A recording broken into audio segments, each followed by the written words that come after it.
So to help us along with this, we're going to use an example, and the example comes from Sally. And Sally is an expert in karate, and she has a desire to go to Japan and study there for her black belt. However, she has three problems, and those problems, otherwise known as children, need someone to look after them. Fortunately for Sally, she has a really good friend called Tom, and Tom will take on the role, but he needs money. Sally's raised $150,000 for this purpose, and she's prepared to give it to Tom. The problem she's been told is if she leaves the money with Tom in his ownership in this way, and he becomes bankrupt or is sued by his creditors, then that money, because it would be owned by him, could be used to pay the creditors. So Sally doesn't want to do that. She needs some arrangement in place between her and Tom, some structure, which is going to take care of that problem. Now, what they've decided to do is write down an agreement. And in the agreement, they're going to set out what's happening. So Sally transfers $150,000 to Tom.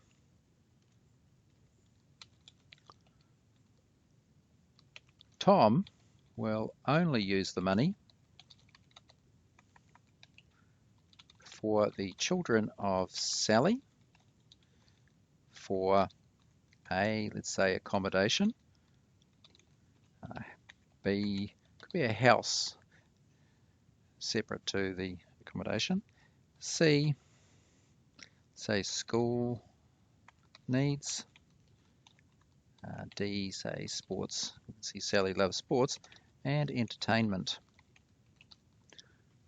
So they put this in place. Now what happens next is she can give the money to Tom.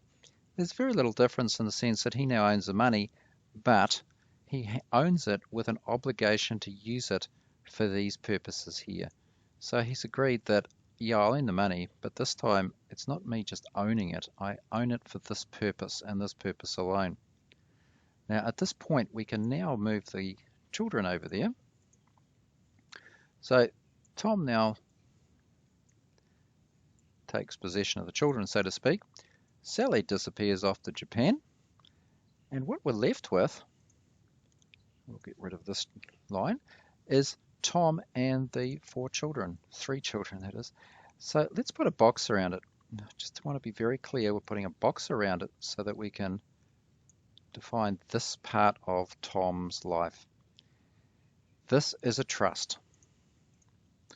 Now, it's not an illegal entity. The trust does not contract. It doesn't buy any accommodation, housing, school needs, sports, entertainment. Tom does that, and Tom uses this money to pay for it. Now let's turn to some of the issues that arise from this. Can we now define a trust? Well, in terms of what we've just described, what's happened here is a person has accepted an obligation. So we have an obligation accepted by a person to hold property for the benefit of named or described, in our case we've described them, person or persons. Now, in terms of that definition, we can see that the obligation, which was given by Tom to Tom, was accepted by him to hold the money for the benefit of the described persons, being the children. So who are the actual parties here?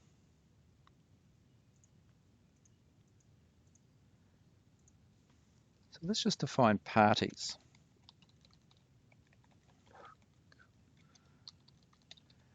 Now, the first person in a trust we define is the settlor.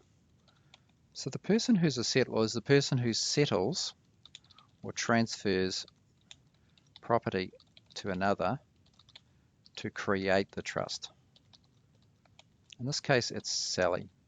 So she has transferred the money to Tom. It could be any amount of money, it could be $1, but there must be some property transferred from the settlor to the trustee to create a trust. So the second person we talk about is the trustee, and they accept the obligation. We'll talk about trusts which are imposed by law, but here this is an express trust, so they accept the obligation. and that's Tom. The third group of people we must always have are beneficiaries. And they are people who are clearly identified to receive the benefit. Here it's the children. You don't have to name them, but they must be clearly capable of identification. So our description is okay. But what do we mean by trusts? Trusts are the terms of the trust deed. It's what you're trusted to do. That's why it's called a trust. So in our example, Tom has been trusted to use this money for the benefit only of the 3 children. So not for his own purposes. He's not entitled to any benefit because he's not a beneficiary. So what's he been trusted to do? He's been trusted to do whatever we have written here, to use it only for these purposes. So what is the property? Well, it's whatever property is transferred to the trust. But let's say Tom decides that Betty, who clearly is into snowboarding, he goes and buys a new snowboard for Betty.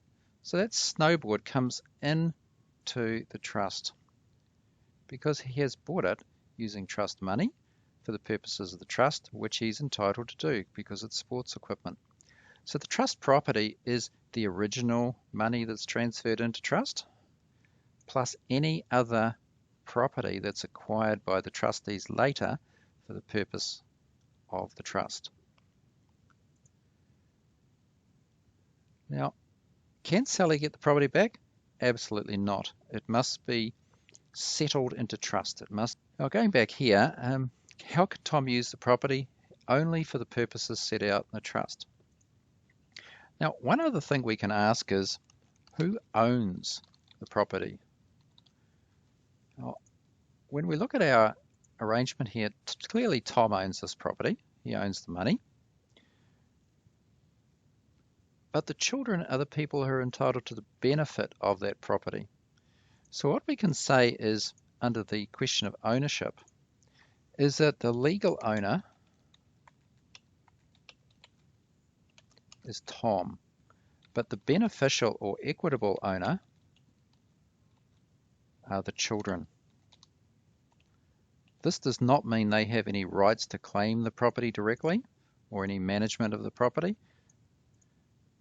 but the law would say they're the beneficial owner. And that's quite important because it's one of the reasons that, let's say, a creditor up here is chasing Tom for his personal debts. We have a creditor.